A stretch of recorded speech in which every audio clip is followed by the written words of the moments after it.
friends, welcome to Mithuntips. இன்னைக்கு நம்ம சேனல்ல பீர்க்கங்காய் வச்சு ஒரு சுவையான கூட்டு ரெசிபி தான் பார்க்க போறோம். இந்த கூட்டுக்கு பாத்தீங்கன்னா நம்ம பருப்பு எதுவும் சேர்க்க போறது கிடையாது. பால் வச்சு செய்ய போறோம். பீர்க்கங்காய் கூட பால் சேர்த்து செய்யற கூட்டு ரொம்பவே சுலபமா செஞ்சிரலாம்.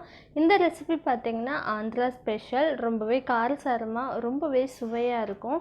சோ இந்த வீடியோ ஃபுல்லா ஸ்கிப் பண்ணாம பாருங்க.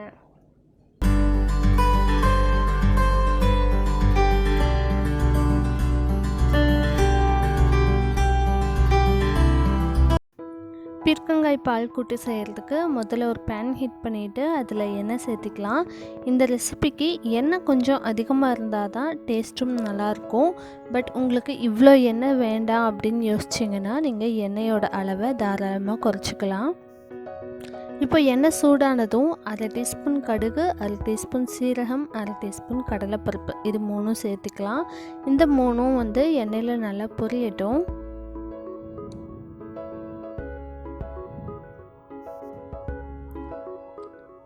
இப்போ இது கூட ஒரு கொத்து கருவேப்பிலை சேர்த்துக்கலாம்.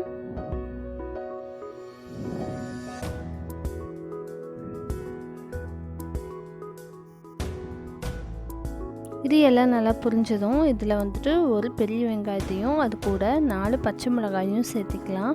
பச்சை மிளகாய் நம்மளோட காரத்துக்கு தகுந்த மாதிரி தான் நான் 4 எடுத்துருக்குறேன்.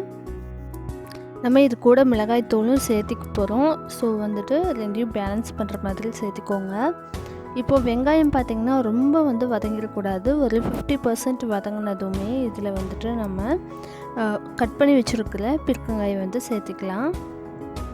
ஏன்னா பீர்க்கங்காயும் பார்த்திங்கன்னா நம்ம எண்ணெயிலேயே தான் நல்லா ஃப்ரை பண்ண போகிறோம். அதனால் வெங்காயம் ஆல்ரெடி பார்த்திங்கன்னா நல்லா செவந்திருக்கு. அப்படிங்கும்போது பீர்க்கங்காய் வதங்கிறதுக்குள்ளே அது கருகிடும். அதனால் பாதி அளவுக்கு வெங்காயம் வதங்கின உடனேவே நம்ம கட் பண்ணி வச்சுருக்கிற பீர்க்கங்காய் சேர்த்துக்கலாம்.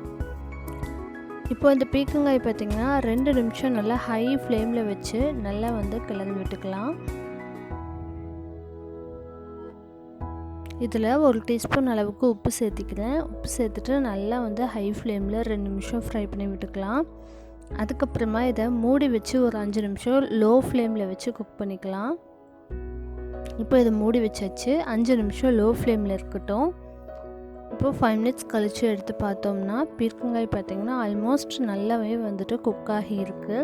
ஏன்னா அந்த ஹீட்டில் அந்த மூடி வச்சதுனால அந்த ஆவிலேயே பார்த்திங்கன்னா நல்லா அந்த பீர்க்கங்காய் வெந்துடும். ஒரு 80% குக் ஆனதுக்கப்புறமா இதில் 1/4 டீஸ்பூன் அளவுக்கு மஞ்சள் தூள், 1 டீஸ்பூன் அளவுக்கு தனி மிளகாய் தூள், 1 டீஸ்பூன் அளவுக்கு மல்லித்தூள், 1/2 டீஸ்பூன் அளவுக்கு கரம் மசாலா இது 4 சேர்த்துட்டு நல்லா 1 நிமிஷம் ஹை ஃப்ளேமில் வச்சு நல்லா கலந்து விட்டுக்கோங்க. நான் இன்றைக்கி எடுத்துருக்க பீர்க்கங்காயோட அளவு பார்த்திங்கன்னா 200 கிராம் அளவுக்கு ஒன்று மட்டும் எடுத்திருக்கேன். இதுக்கு காரத்துக்கு நம்ம 4 பச்சை மிளகாய் சேர்த்திருக்கோம். 1 டீஸ்பூன் தனி மிளகாய் தூளும் சேர்த்திருக்கோம். நல்ல காரசாரமாக இருக்கும். இப்போது இது நல்லா 1 நிமிஷம் ஹை ஃப்ளேமில் வச்சு ஃப்ரை பண்ணி விட்டாச்சு. இப்போது இது கூட காய்ச்சின பால் தான், இது காய்ச்சி ஆற வச்ச பால் தான் 1 கப் அளவுக்கு எடுத்திருக்கேன். பால் சேர்த்ததும் இது கொதிக்கிற வரைக்கும் நல்லா கைவிடாமல் கிளறி விட்டுக்கிட்டே இருங்க. அடுப்பை ஸ்பீடாகவே வச்சுக்கலாம். ஸ்பீடாகவே வச்சுட்டு நல்லா கலந்து விட்டுக்கிட்டே இருங்க.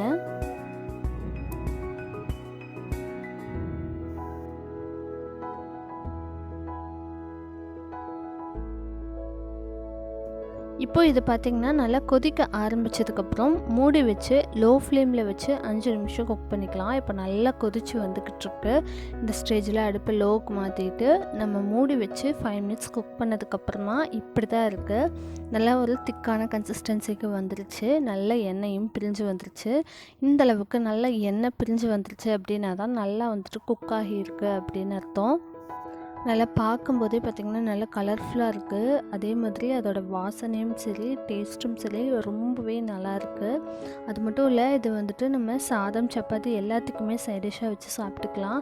சாதத்துக்கெல்லாம் பார்த்திங்கன்னா கொஞ்சமாக எடுத்துக்கிட்டாலே போதும். ஒரு கரண்டி அளவுக்கு இந்த பீர்க்கங்காய் பால் கூட்டு எடுத்துக்கிட்டாலே நிறைய சாதம் பிடிக்கும். பார்க்குறதுக்கு கொஞ்சமாக இருக்கிற மாதிரி தான் இருக்கும். ஆனால் லைட்டாக பரட்டி சாப்பிட்டாலே ரொம்பவே டேஸ்டியாக இருக்கும். நீங்கள் பார்க்கும்போதே தெரியும் எந்த அளவுக்கு நல்லா கலர்ஃபுல்லாக இருக்குது அப்படின்ட்டு. நம்ம இதை வந்துட்டு லன்ச் டைமில் டக்குன்னு செய்யக்கூடிய ஒரு ரெசிபி தான்.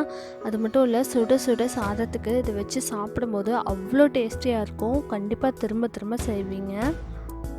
இந்த வீடியோ உங்களுக்கு யூஸ்ஃபுல்லாக இருந்திருக்கும்னு நினைக்கிறேன். இந்த பீர்க்கங்காய் பால் கூட்டு பார்த்திங்கன்னா நம்ம சாதத்துக்கு மட்டும் இல்லை, சப்பாத்திக்கு சைட் டிஷ்ஷாக வச்சு சாப்பிட்டா கூட ரொம்பவே நல்லாயிருக்கும்.